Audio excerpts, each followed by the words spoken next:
네, 안녕하십니까 성도 여러분. 우리 2기 작년교과 교과 토의자료 제작을 맡은 서중한 교과팀에 소속되어 있는 다산구 부목사 이종수입니다. 우리 지난 한 주도 잘 보내셨죠? 네. 제가 좀 사과드릴 일이 있는데, 우리 지난 5가 이제 교과 토의자료를 올리면서 서론 부분 영상은 제가 화요일쯤 이렇게 올리고, 그 다음 영상들이 되게 업로드가 늦어졌습니다. 제가 주중에 이제 수업이 한 16시간 정도 있거든요. 그래서 수업을 이제 다 하고 또 제가 해야 될 여러 가지 역할들이 있어서 하고 나면 실제로 녹화할 수 있는 시간이 되게 제한적입니다. 많지가 않고 또 컴퓨터가 학교에 있기 때문에 학교는 또 10시에 저녁에 문을 닫거든요. 그 전에 이제 녹화를 끝내야 되는데 이제 주중에 한번 녹음을 하고 있었어요. 하는데 이제 아무래도 이게 1시간 정도 되는 영상을 만들다 보니까 영상 길이가 이제 길어나면서 컴퓨터에 좀 무리가 갔는지 갑자기 다운됐습니다. 컴퓨터가. 그래가지고 통째로 그 녹화했던 자료가 날아가 버려가지고 제가 이제 다시 시간을 내서 녹화를 해야 되는데 주중에 너무 시간이 안 나더라고요. 결국에는 제가 뒤늦게 이제 안식일 오후가 돼서야 다시 녹화를 해서 올려드렸는데 이 부분 좀 죄송하다고 좀 말씀을 드리고요. 아무튼 이제 컴퓨터가 좀 오래되다 보니까 약간 좀 이런 고용량 영상을 편집하거나 할 때 좀 무리가 있는 것 같습니다. 아무튼 죄송하다고 말씀드리고 또 이번 주도 영상 녹화할 때 잘 될 수 있도록 또 기도해 주시고 또 응원해 주시면 감사하겠습니다.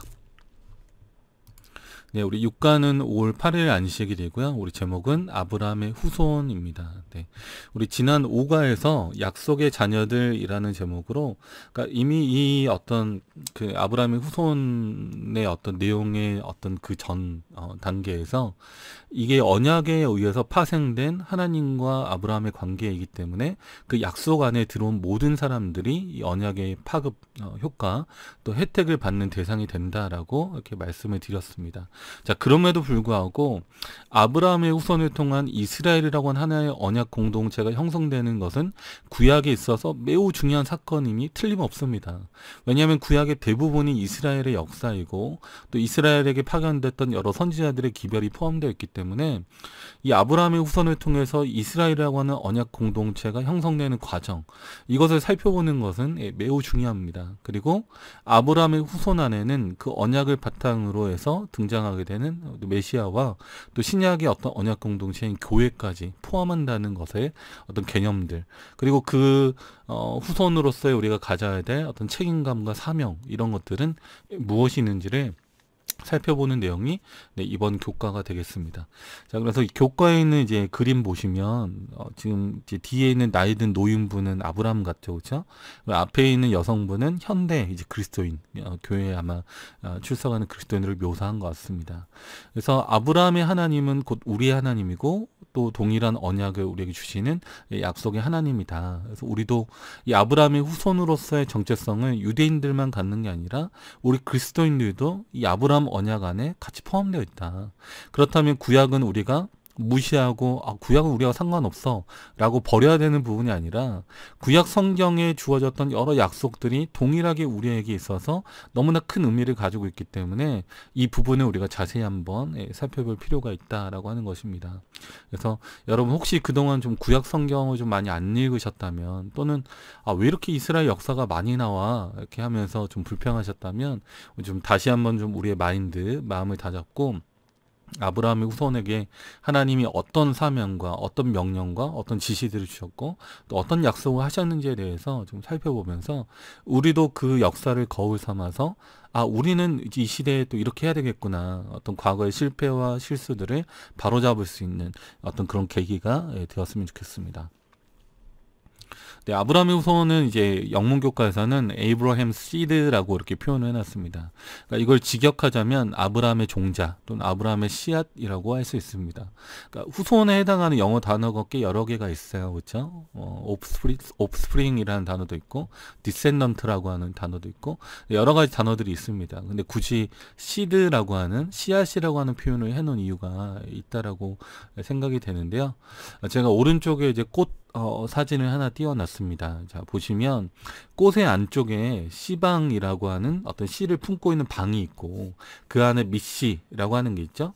나중에 이제 수정이 되고 꽃이 수정이 되고 나면 씨방은 열매가 되고 밑씨는 종자가 됩니다. 이게 신기하지 않나요, 그렇죠? 암술과 수술이 함께 만나서 씨앗이 수정이 될 때, 꽃이 수정될 때, 그 다음에 나타나는 변화가 꽃은 떨어지고 그 자리에 열매가 맺히고 열매 안에는 또 다른 씨앗을 포함하고 있다는 것입니다. 그러니까 자연계의 어떤 이런 순환하는 작용의 모습들이 저는 꽤나 좀 의미가 있고 아름답다라고 좀 생각을 하게 됐습니다. 마치 우리 인생하고도 비슷한 것 같아요. 그렇죠? 아름다운 꽃을 피우고 그 자리에 열매를 맺고 그리고 씨앗을 남기는 식물처럼 우리 인생도 20대, 30대 때 정말 우리 어떻게 보면 신체적으로 또는 최고의 어떤 모습들이잖아요. 어떤 그런 모습들을 아름다운 전성기를 보내고 또 우리가 결혼해서 누군가와 만나서 한 가정을 이루고 난 다음에는 또 열매를 맺고 우리의 삶의 열매일 뿐 아니라 또 우리의 자녀들을 또 이렇게 남겨서 이 세상에 어떤 우리가 또 다른 씨앗을 남기고 우리도 삶을 마감하는 것처럼 마치 꽃의 모습이 약간 그런 어떤 모습이지 않나라고 생각을 했습니다. 그래서 아브라함의 후손을 통해서 맺고자 하시는 그 하나님의 놀라운 어떤 이 의의 열매들, 아름다운 품성의 열매들, 그것들을 하나님은 얼마나 아름답게 보고 계실까라고 하는 거죠. 그래서 하나님은 우리 한 명 한 명을 다 꽃과 같은 존재로 보고 있다고 생각을 합니다. 그리고 이스라엘이라고 하는 하나의 아름다운 꽃, 아름다운 어떤 이 식물이 성장하기까지 역시 여러 고난과 어려움의 과정이 있었다고 하는 거. 그럼에도 불구하고 그들이 성취해야 될, 이루어야 될 사명의 꽃이 있었기 때문에 그들은 끝까지 희망을 놓지 않고 노력했다는 거 우리가 기억했으면 좋겠습니다. 우리 도종환 시인의 흔들리지 않고 피는 꽃이 어디 있으랴라고 하는 시가 있습니다. 제가 한번 읽어보겠습니다. 흔들리지 않고 피는 꽃이 어디 있으랴. 이 세상 그 어떤 아름다운 꽃들도 다 흔들리며 피어나니 흔들리면서 줄기를 곧게 세웠나니 흔들리지 않고 가는 사랑이 어디 있으랴. 젖지 않고 피는 꽃이 어디 있으랴. 이 세상 그 어떤 빛나는 꽃들도 다 젖으며 피어나나니 바람과 비에 젖으며 꽃잎 따뜻하게 피웠나니 라고 되어 있습니다. 좀 여러 감동들 또 생각들이 교차하는 그런 시인 것 같습니다. 그러니까 하다못해 하나의 꽃이 피어나기까지도 여러 시련과 어려움을 이겨내고 어떤 비바람과 여러 가지 자연적인 어려움들을 이겨내고 피어나는 것처럼 오늘 우리의 인생이라고 하는 꽃도 우리의 삶이라는 꽃도 하나님 안에서 아름답게 하나님의 약속을 의지하면서 믿음으로 피어날 수 있도록 우리가 끝까지 하나님 안에 그렇게 머물게 되기를 간절히 바라겠습니다. 우리 연구 범위에 있는 성경절들 좀 살펴보면요. 여기 보면 그 하나님의 언약의 근거가 어떤 우리에게 있다기보다 하나님에게 있다. 그리고 우리 인간은 끊임없이 그 언약을 불순종하고 배반하고 멀리 갔지만 여전히 하나님은 우리를 붙잡기 위해서 끊임없이 우리에게 다가와 주신다고 하는 그런 내용들입니다. 그래서 제가 이제 생각나는 좀 성경 구절이 이 구절이었어요. 예루살렘아 예루살렘아 라고 하면서 내가 너희에게 선지자들을 보낼 때마다 너희가 선지자들을 죽였으며 그쵸? 암탉이 그 새끼를 날개 아래 모험같이 너희를 모으려 함이 몇 번이냐 라고 말씀하셨던 그 예수님의 음성이 생각이 났습니다. 제가 그래서 예루살렘의 그 성지순례에 갔을 때도 예루살렘에 가면 눈물교회라는 곳이 있어요. 눈물교회. 그래서 눈물교회가 대체 뭐지? 이게 무슨 의미에서 눈물교회인가? 이렇게 생각을 했는데 가서 보니까 이 마태복음 23장 37절의 말씀을 바탕으로 세워진 교회였어요. 예수님께서 우리를 위해서 흘려주시는 그 눈물, 사랑하는 사람들을 위해 흘리신 그 눈물을 기념하는 그런 교회였습니다. 하나님께서 우리를 구원하기 위해서 인도하기 위해서 얼마나 많은 노력을 하셨는가라고 하는 것이죠. 그래서 아브라함의 후손들을 위해서도 하나님은 너무나 많은 약속 또 언약과 함께 더불어 그분의 어떤 사랑과 또 위로와 응원으로서 그들을 안아주셨다는 거, 그 내용들을 좀 우리가 봤으면 좋겠습니다. 그래서 아브라함 후손이라고 해서 어깨 팍 힘주고 뭐 야 대단한 사람이야 이게 아니라 하나님께서 그분의 사랑과 책임으로 우리를 끝까지 함께 하시겠다고 약속했던 그 언약의 기반에서 탄생했던 이 민족을 위해서 하나님이 얼마나 큰 희생을 하셨는가, 그리고 우리가 어떤 존재가 되기를 원하시는가라고 하는 것들입니다. 그렇죠? 자, 우리 기억절 같이 한번 보도록 하겠습니다. 그러나 너희는 택하신 족속이요 왕같은 제사장들이요 거룩한 나라요 그의 소유가 된 백성이니 이는 너희를 어두운 데서 불러내어 그의 기이한 빛에 들어가게 하신 이의 아름다운 덕을 선포하게 하려 하심이라. 베드로전서 2장 9절입니다. 네. 자, 어두운 데서 불러내서 그의 빛에 들어가게 하셨다고 했습니다. 어두움이라고 하는 속성은 우리 성경 에베소서에도 나오지만 열매가 없습니다. 이해되시나요? 네. 어두운 데서 식물을 키우면 빛이 없기 때문에 그 식물은 열매를 맺을 수가 없습니다. 빛이 있어야만 그 씨앗이 싹을 틔우고 또 성장하고 또 다른 씨앗을 맺어서 열매를 맺을 수 있는 것입니다. 똑같은 콩도 캄캄한 데서 물을 붓고 키우면 콩나물이 되고 밝은 데서 씨앗을 심고 키우면 콩나무가 되는 것처럼 우리가 하나님 안에서 열매 맺는 삶이 될 수 있도록 하나님은 우리를 어두운 데서 불러내어서 열매 맺는 삶으로 우리를 초청해 주셨다고 하는 것입니다. 과거에 우리가 만약 우리의 죄된 모습으로 이기심대로 살았다면 우리 삶에 진정한 열매가 있을까요? 그러니까 그런 이기심은 절대 우리 삶에 참된 행복의 열매를 맺을 수가 없습니다. 그러나 하나님께서 우리를 불러주셨고 그 영적인 특권이, 그 신앙이라고 하는 것이 하나님과의 관계가 얼마나 우리를 아름답게 또 그리고 세상이 이해하지 못하는 참된 행복을 주는가를 우리에게 가르쳐 주고 있다는 것입니다. 그래서 우리는 그분의 택하신 족속이고 또 왕같은 제사장들이고 거룩한 나라고 또 그의 소유가 된 백성입니다. 이 모든 것이 다 하나님의 은혜로 된 것임을 우리가 기억하고 하나님께 감사하면 좋겠습니다. 자, 제가 이제 베드로전서 2장 9절 앞부분에 있는 성경절들을 좀 몇 개 가져왔는데요. 좀 같이 한번 보겠습니다. 자, 2장 9절에 있는 성경절, 이 약속이 주어지기까지의 배경입니다. 2장 5절부터인데요. 너희도 산돌같이 신령한 집으로 세워지고 예수 그리스도로 말미암아 하나님이 기쁘게 받으실 신령한 제사를 드릴 거룩한 제사장이 될지니라. 네. 경에 기록하였으되 보라 내가 택한 보배롭고 요긴한 모퉁이 돌을 시온에 두노니 저를 믿는 자는 부끄러움을 당치 아니하리라 했으니 그러므로 믿는 너희에게는 보배이나 믿지 아니하는 자에게는 건축자들의 버린 그 돌이 모퉁이의 머릿돌이 되고 또한 부딪히는 돌과 거치는 반석이 되었다니라. 저희가 말씀을 순종치 아니함으로 넘어지나니 이는 저희를 이렇게 정하신 것이라. 네. 자, 이게 무슨 이야기냐면 실제로 예루살렘 성전을 지을 때 이제 솔로몬이 그 성전을 건축할 때 집을 지으려면 그 집의 기초가 되는 넓은 큰 이제 반석, 돌이 있어야 되거든요. 근데 그 돌이 분리되지 않고 아주 큰 반석일수록 어떻게 보면 그 기초를 땅에 어떤 그 건물을 올릴 수 있는 기초를 튼튼하게 만들 수 있다고 하는 것입니다. 근데 이 건축자들이 이 돌을 찾지 못하다가 우연히 이렇게 봤더니 옆에 있는 큰 돌, 미처 신경 쓰지 못하고 주목하지 못했던 돌이 하나 있었습니다. 근데 그 돌을 갖다가 딱 놨더니 딱 이 성전의 어떤 기초에 맞는 돌이었다고 하는 거죠. 바로 그 모퉁이 돌을 바탕으로 그 위에 성전이 건축되었던 것처럼 우리가 사는 인생, 우리가 사는 삶의 기초가 어디에 기초에 있어야 되는가라고 하는 것입니다. 네. 우리의 어떤 모든 인생과 삶의 어떤 모든 것들이 어떻게 보면 잘못된 어떤 기초 위에 지어져 있다면 그것은 나중에 시간이 가면 순식간에 무너져 내리고 말 것입니다.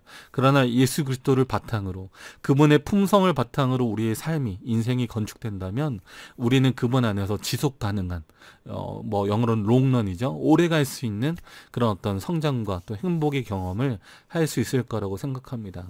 그래서 잠깐 좀 인생에서 잠깐 기회가 와서 잠깐 빛나고 잘 될 수는 있겠지만 그 사람의 본 바탕이 어떠냐에 따라서 그 사람의 성공이나 그 사람의 인기가 오래 가기도 하고 금방 멈추기도 하는 것처럼 인성이라고 하는 거 또는 이 어떤 우리의 쌓아가야 되는 품성이라고 하는 것들이 하나님의 말씀의 기초 또 예수 그리스도의 고귀한 품성의 기초에 있다면 그것이 가장 올바른 방향이라고 하는 것입니다.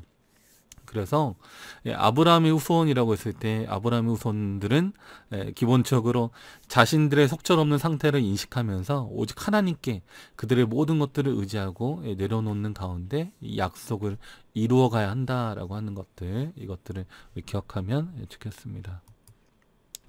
네, 여기 이제 에레미야 11장 16절에 보면 나 여호와가 그 이름을 일컬어 좋은 행실 맺는 아름다운 푸른 감람나무라 하였었으나 라고 되어 있습니다. 그래서 남방 유다의 그 마지막 시대에 에레미야라는 선지자가 활동하면서 그 선지자의 별명 자체가 눈물의 선지자였어요. 자신의 백성들의 상태를 생각할 때 늘 하나님의 마음으로 같이 울었던 선지자가 바로 에레미야였습니다. 그리고 에레미야가 이 하나님의 마음을 알게 됐어요. 아, 이스라엘을 대해서 하나님은 이 이스라엘이 좋은 행실 맺는 아름다운 푸른 감람나무가 되길 원하셨구나. 그러나 아브라함의 후손들이 그들의 어떤 상태가 그런 하나님의 이상과 하나님의 가치에 가까이 가지 못했다고 하는 것입니다. 그러니까 이런 부분들을 우리가 기억하시면서 이번과 교과를 같이 한번 보시면 좋겠습니다. 우리 안식일에 해당하는 페이지 아랫부분에 보면 우리 또 재밌는 이야기가 소개가 되어 있습니다. 우리 네모 박스에 있는 부분 좀 같이 한번 보겠습니다. 자, 어느 작은 동네의 보석상 창 너머로 보이는 시계가 8시 45분을 가리킨 채 멈춰 있었다. 많은 사람이 그 시계를 보면서 시간을 확인하곤 했었는데 그날 아침 그 시계를 본 사람들은 9시가 되기까지 아직 15분이나 남았다고 생각했다. 학교 가던 아이들도 그 시계를 보고는 아직 꿈을 거릴 여유가 있다고 생각하였다. 보석상의 작은 시계가 멈추는 바람에 그날 아침에 많은 사람이 지각하고 말았다. 네. 그래서 어떤 시계라고 하는 거는 시간의 기준점이 되잖아요. 우리가 뭐 약속을 잡을 때 우리 9시에 다 같이 만납시다 라고 하면 그 시계를 보면서 시간을 확인하고 이렇게 약속을 체크하는 것처럼 이스라엘 백성들은 하나님의 언약의 어떤 약속을 체크하게 만드는 하나의 기준점이 되는 사람들이었다고 하는 것입니다. 아, 하나님의 약속이 성취되어 가고 있구나, 이루어지고 있구나, 메시아가 곧 오실 때가 가까웠구나 라고 하는 어떤 언약의 시간표, 약속의 시간표를 체크하게 만들어주는, 보게 만들어주는 하나의 시계와도 같은 역할이었다고 하는 것입니다. 여기 이제 사진에 이제 보이시는 이분이 임마누엘 칸트라고 하는 철학자입니다. 독일의 철학자이고요. 1724년부터 1804년까지 존재했던 철학자였는데요. 이 철학자는 그가 주장했던 여러 가지 철학적 사상으로도 유명하지만 매일 하루 일상을 하루의 어떤 시간표를 상당히 규칙적으로 루틴을 갖추어서 생활했던 철학자로도 유명합니다.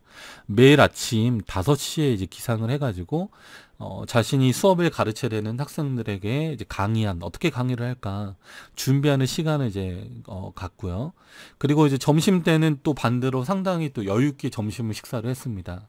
그러니까 아침 시간에 정말 분주하게 바쁘게 이제 준비를 하고요. 공부하고 대신에 점심 때는 친한 지인들이나 같이 어떤 의견을 나누고자 하는 사람들을 초청해서 2시간에서 3시간 정도 식사 시간을 가졌다고 합니다. 그러니까 그런 대화와 소통의 시간이 굉장히 중요했고요. 그 다음에 오후 3시부터는 꼭 산책을 하러 나갔습니다. 그래서 이 산책하는 칸트의 모습을 보고 주변에 있는 이웃들이 아, 오후 3시가 됐구나라고 인식을 했던 것처럼 실제로 이제 칸트의 삶은 상당히 규칙적인 삶이었다라고 하는 것입니다. 그래서 우리 재림교인들도 또 우리 그리스도인들도 이런 모습처럼 주변에 있는 사람들이 하나님의 어떤 모습과 약속을 기억할 수 있게 만들어주는 그런 기준으로서 그런 어떤 바로미터 표준으로서의 어떤 역할이 있다라고 하는 것들을 우리 기억했으면 좋겠습니다. 그래서 우리의 행동이 어떠하냐에 따라서 주변에 있는 사람들이 하나님을 또 보게 되는 또는 기억하게 되는 여러 부분에 영향을 미치게 된다라고 하는 것입니다. 네. 이스라엘을 이방인 가운데 두어서 열방으로 둘러있게 하신 것은 아프리카와 유럽과 아시아의 세 대륙 사이에 위치하게 함으로써 전략적 가교의 위치를 점하게 하신 것이었다. 그들은 세상을 위한 영적인 시계의 역할을 했어야만 했다. 그러니까 이스라엘의 지정학적인 위치 자체가 그러니까 여러 대륙의 한가운데 두셔서 그들을 통해서 하나님의 복음이 잘 전파될 수 있는 그런 전략적인 위치에 주셨다고 하는 것입니다. 마치 꽃에 있는 이제 씨앗들이 잘 퍼져야 씨들이 이제 퍼져서 또 이제 열매를 맺는 것처럼, 마치 하나님께서도 이스라엘을 가장 중요한 위치에 두셔서 그 역할을 감당하게 하셨다라고 하는 것입니다. 자, 여기 이제 이스라엘의 이제 지도인데요. 고대 근동의 지도입니다. 여기 보시면 이제 오른쪽 부분에 메소포타미아라고 써져 있잖아요. 이제 메소가 뭐뭐 사이에 비트윈이라는 뜻이고, 포타미아가 두 강이라는 뜻입니다. 즉 티그리스와 유프라데스 강 사이에서 발달한 문명이 이제 메소포타미아 이제 문명이고요. 이제 왼쪽으로 가시면 이집트라고 써져 있는 지역, 거기가 나일강을 바탕으로 형성된 나일강 문명입니다. 네, 그리고 이제 그 위쪽으로 가면은 이제 뭐 유럽 해당하는 이제 문명인데, 우리 크레타 섬의 그 일찍부터 또 발달했던 문명이 있고요, 그렇죠? 헷이라고 써져 있는 문명은 히타이트 민족입니다. 그래서 철기 문명을 가장 먼저부터 발달시켰던 또 민족이 히타이트 민족이잖아요. 그러니까 여러 어떤 문명의 틈바구니 안에서 이스라엘이라고 하는 한 나라가 출발하게 되었다라고 하는 것입니다. 네. 자, 여기 이제 오른쪽에 있는 지도를 보시면 메소포타미아부터 출발해서 이집트의 나일강까지 이어지는 이 지역을 비옥한 초생달 지역이라고 합니다. 그러니까 우리 달의 모습 중에서 초승달 모양 있잖아요. 그러니까 그 모습과 비슷하기 때문에 이 지역을 이제 그 학자들은 레반트 지역 또는 비옥한 초생달 지역이라고 이렇게 부르고 있다라고 하는 것입니다. 그러니까 이걸 이제 잘 보시면 메소포타미아에서부터 출발을 해요. 나일강까지 이어집니다. 그렇죠? 저는 이제 뭐 학자들은 이걸 초승달이라고 했지만 저는 약간 이제 무지개 같기도 해요. 그래서 하나님이 노아에게 언약의 상징으로 주셨던 무지개처럼 마치 이 언약의 상징, 약속의 상징을 보여주는 어떤 그런 모습이 아닌가. 그렇죠? 그리고 그 무지개의 출발점에서부터 출발했던 이 아브람 일행이, 그렇죠? 마침내 가나안 땅에 도착해서 하나의 어떤 나라를 이루어가는 어떤 과정, 이것들이 성경에 소개가 되어 있다라고 생각을 합니다. 자, 여기 이제 그 이스라엘이라는 나라의 크기를 좀 보시면 옆에 왼쪽이 이제 우리나라 지도 크기거든요. 남한 땅인데 남한 땅이 한 5분의 1 이 정도밖에 안 됩니다. 그러니까 우리 한국으로 따지면 경상남북도를 합한 크기 정도, 이 정도 되는 크기가 이제 현재 이스라엘의 영토의 크기입니다. 그러니까 정말 작아요. 근데 이 작은 나라가 그 어떤 큰 틈바구니 안에서 살아남고 있고요. 지금 현대 이스라엘도 그 지역이 굉장히 사실은 어려운 지역인데도 불구하고 거기 존재하고 있습니다. 그래서 이스라엘이 하나님의 능력을 의지할 때만 사실은 그 지역에서 버틸 수 있었던 거예요. 왜냐하면 주변에 여러 열강들이 어떻게 보면 호시탐탐 노리고 침입하고 또는 지나가는 길목이었기 때문에 아마 그들이 하나님을 의지하지 않으면 순간순간 무너질 수밖에 없었던 그런 위치에 있었다고 하는 것입니다.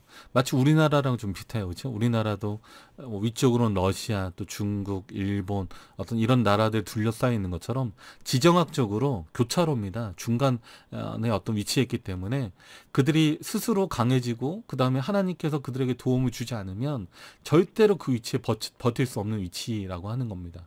근데 이 위치에 두신 이유가 선교적으로 하나님께서 그들을 사용하시기 위해서 그렇게 하셨다라고 하는 것입니다. 네, 우리 이제 교과 학습 목표입니다. 우리 깨닫기에는 우리를 향한 하나님의 택하심은 전적으로 하나님의 은혜임을 깨닫는다. 느끼기, 예수님을 통해 우리에게도 약속의 후사가 될 수 있는 길이 열렸음을 감사한다. 행하기, 마지막 시대를 위한 남은 백성답게 참된 순종으로 하나님과의 밀접한 관계 속에 거하기로 결심한다. 여러분 좀 이 내용들 기억하시면서 이번 교과를 보시면 좋겠습니다. 네, 우리 제주도에 가면 아주 독특한 기념품 가게가 하나 있습니다. 이 가게 이름이 제주 별책 부록이에요. 그러니까 제주도를 설명해주는 부록과도 같은 가게인 거죠. 그래서 우리가 이제 부록이라고 하면은, 그러니까 본래 이제 본론 부분이 이제 쭉 내용이 전개가 되고 뒷부분에 그것을 좀 더 부연하기 위한, 좀 더 설명해주기 위한 부분을 부록이라고 하잖아요. 그러니까 본편은 아니지만 본편에 해당하는 또 다른 어떤 추가된 부분을 부록이라고 합니다. 이 가게는 이제 사회적 기업들의 이제 제품들을 주로 판매하고요. 제주의 지속 가능성을 위한 그런 가게입니다. 여기 이제 인터뷰한 게 있습니다.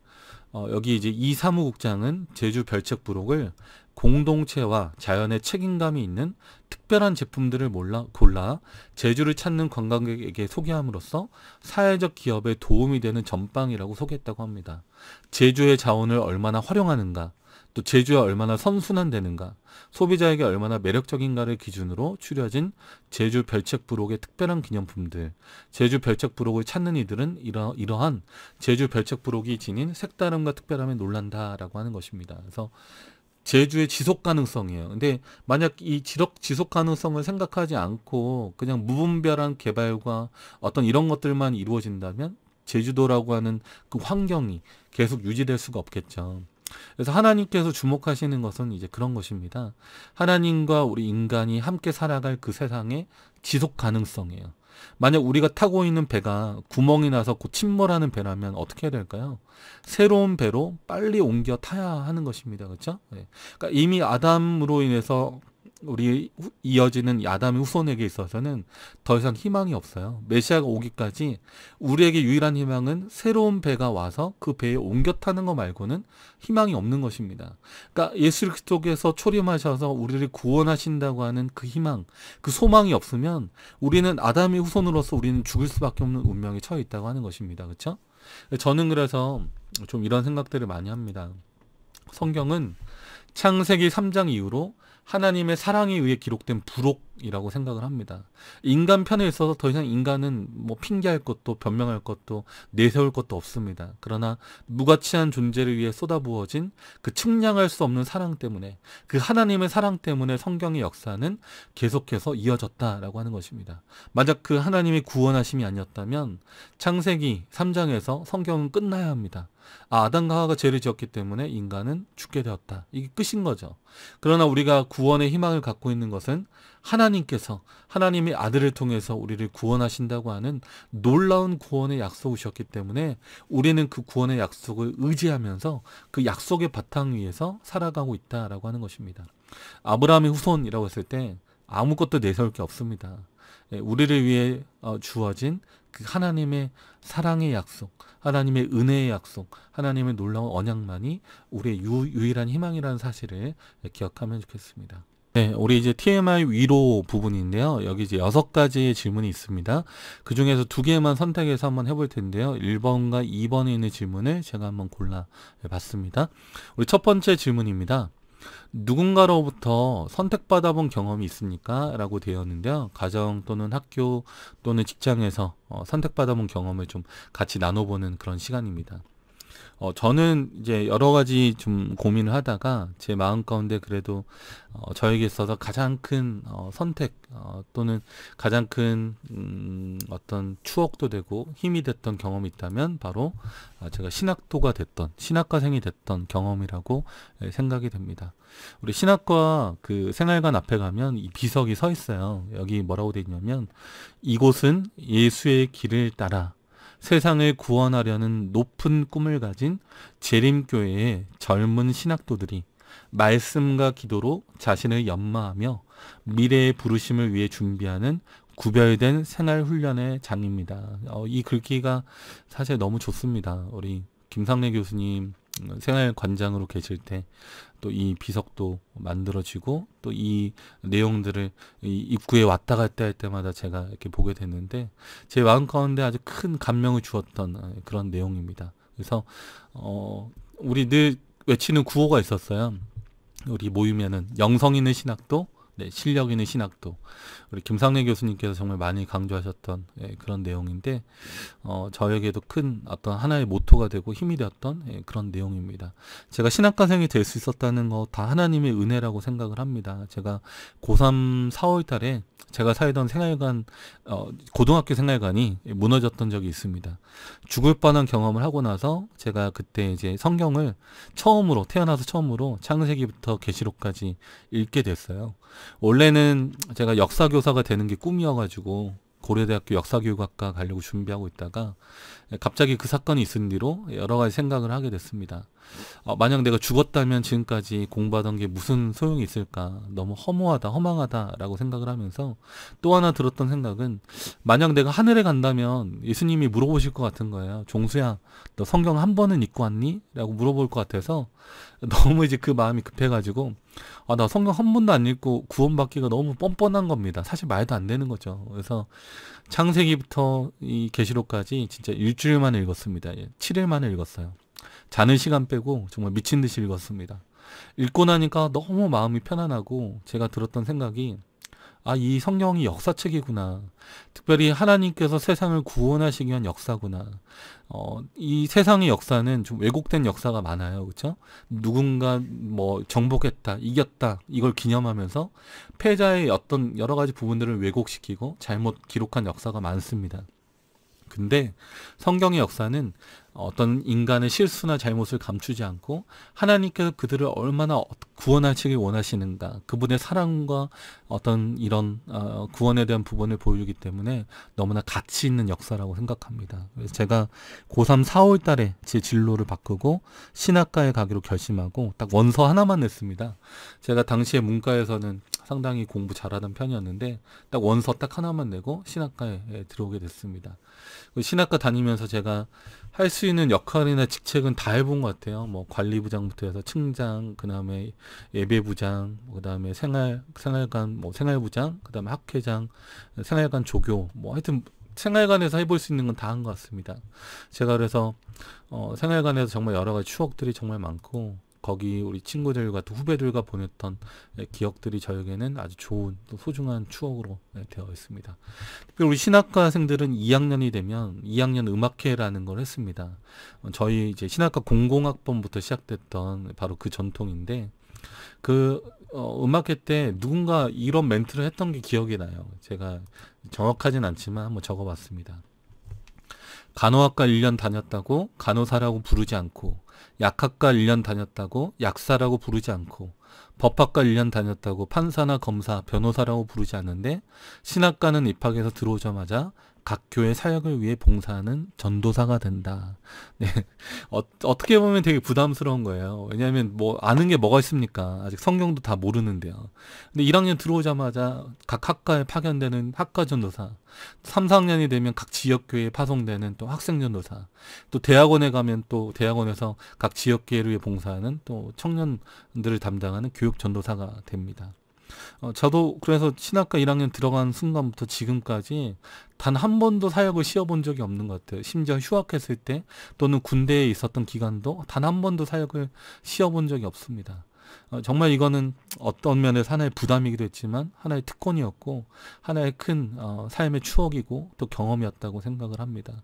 그래서 1학년 들어가자마자 아무것도 모르는 그 사람을 하나님의 종으로, 또 하나님의 목회자로, 사역자로 세워준다는 이 사실은 얼마나 귀한 사실인가. 그리고 교회에 사는 모든 사역들은 그런 의미에서 장난이 아닌 것입니다. 신학과 1학년이라고 해서 대충 해도 된다는 뜻이 아니에요. 그렇죠? 그들은 한 영적인 생명을 책임지고 있는 한 명의 하나의 목회자이고 하나의 전도사인 것입니다. 이 부분이 저한테 있어서도 굉장히 지나온 삶을 생각할 때 가장 좋은 삶의 특권이었다는 생각을 많이 합니다. 자, 두 번째 우리 질문입니다. 하나님께서 부족함이 많은 이스라엘을 선택하셨다는 사실이 우리에게 어떠한 교훈을 주고 있습니까? 네, 제가 좀 이렇게 적어봤습니다. 능력의 근원이 하나님께 있음을 깨닫는 것, 이 약속을 하나님께 주셨고 하나님이 성취하시기 때문에 우리는 겸손하게 이 약속에 동참하는 것입니다. 왕을 태우고 가는 나귀가 사람들이 마치 자신을 주목하고 이렇게 박수 쳐주는 것처럼 착각하는 것만큼 큰 착각이 어디 있겠습니까? 그렇죠? 예수님이 우리의 왕이시고 우리는 그분을 태우고 가는 한 마리의 나귀라고 생각이 됩니다. 우리가 대단한 게 아니라 우리라고 하는 질그릇 속에, 진흙 같은 우리의 어떤 이 연약함 속에 예수 그리스도라는 보배를 주셨기 때문에 우리가 고귀한 하나님의 백성이 된 것입니다.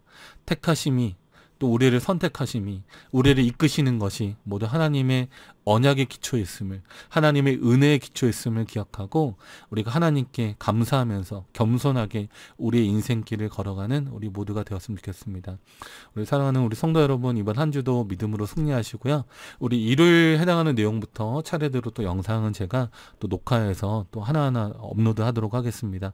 여러분 함께 이번 주도 교과 공부 잘 동참해 주시기를 부탁드립니다. 감사합니다.